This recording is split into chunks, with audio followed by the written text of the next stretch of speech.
Now, our next speaker is a man who balances multiple hats. He's a business executive who led HCL Tech from 2007 to 2013. He's an author whose best-selling book, Employees First, Customers Second, Turning Conventional Management Upside Down, has received praise from many management authors. He's also a philanthropist in his role as the founder-chairman of Sampark Foundation. Ladies and gentlemen, please join me in welcoming Vineet Nayar.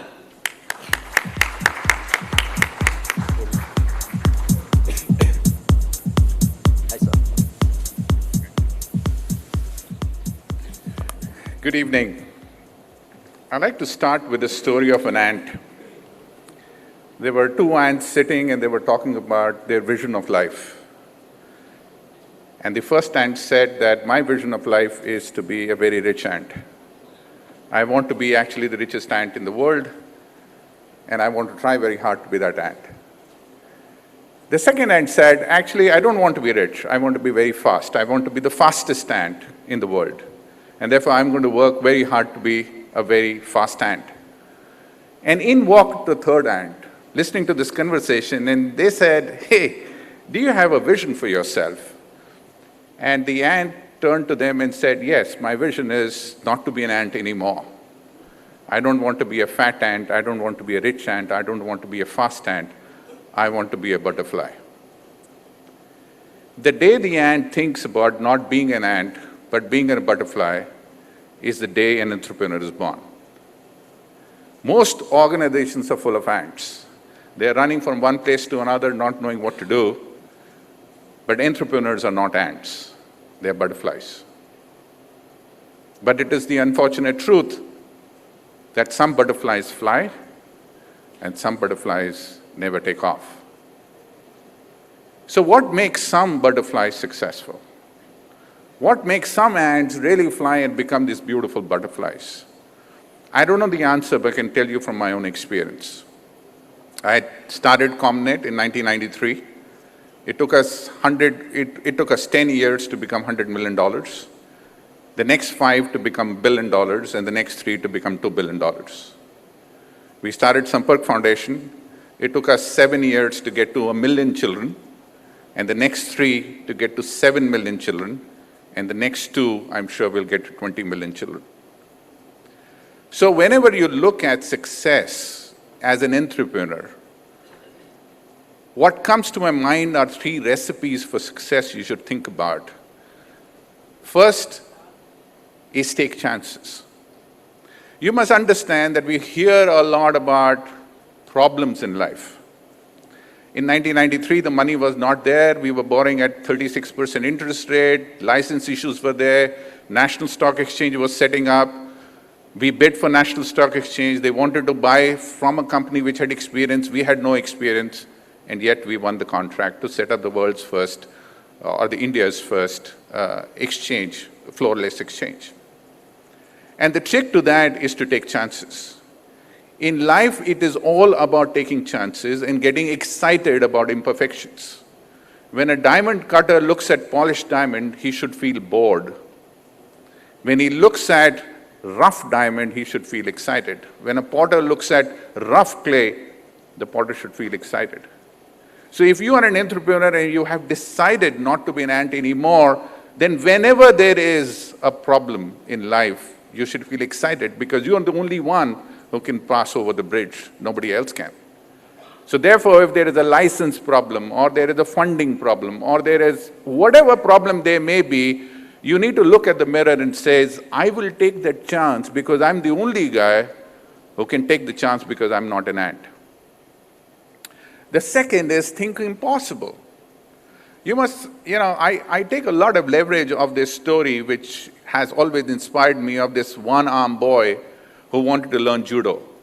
And he went from one coach to another coach to third coach and said, Coach, can you teach me judo? And everybody says, no, one-armed boys don't play judo.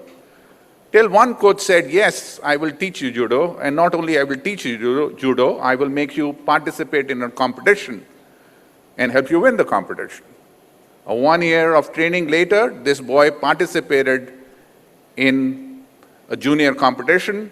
He won the first round, the second round, the semi-finals, finals, and he had the trophy in his left hand sometime later. Everybody rushed to the coach and asked, what happened? We rejected this kid, you accepted the kid, and the kid won. How did that happen? And he said, you were looking at the wrong thing. You were seeing what he had or what he didn't have. I was looking at the opportunity of what I can do with what he had. He had only one arm, and there is an attacking move. The only counter to that move is to catch hold of the right arm of this boy and turn him around. And since he didn't have a right arm, there was no counter to that move. So every time he will attack, he will score. So the question here is that when you look at life with the lens of what can you do, not what you can't do, you will win. If you are not attempting the impossible, how will impossible happen? The reason you became an entrepreneur was to do the impossible. The reason you became an entrepreneur is you did not want to be an ant anymore. So why cry about things which only you can fix? Why not dream big? Why not dream impossible? Why not get excited by opportunities of attempting the impossible? Even if you die attempting the impossible, the world will notice only those people who are at least attempting the impossible, if not achieving the impossible. And if you don't attempt the impossible, impossible will not happen. No government is going to hold your hands. Nobody is interested in you. They are interested in their own thing. They have too many problems. But you are not an ant. You are a butterfly and you can fly. So take chances and believe in the magic of impossible. And the last and the most important, you can't do it alone. You must understand, in the Industrial Revolution, when manufacturing industry was born, it was all about processes. Processes were put together and a manager was born. The role of a manager was to try and put people together and get 10 out of 1. That means get more output for every unit of input. But in the digital age, managers don't work because nobody wants to be managed.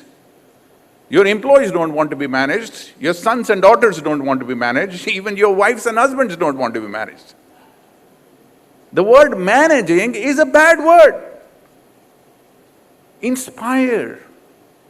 Inspire your teams to do the impossible. Inspire your teams to climb Mount Everest every day.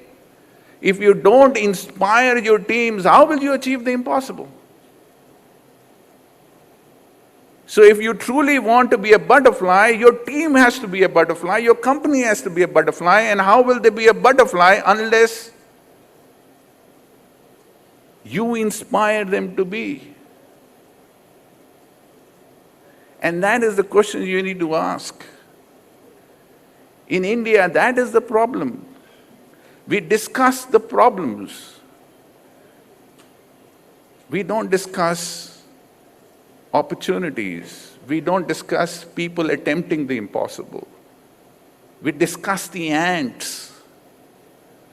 We don't discuss the butterflies. We don't discuss the ants wanting to be butterflies. There is no fun in being a rich ant, a fat ant, and a fast ant. There is a lot of fun in being a butterfly, a failed butterfly or a successful butterfly, but butterfly it is. Congratulations, my butterflies. Fly away. Thank you.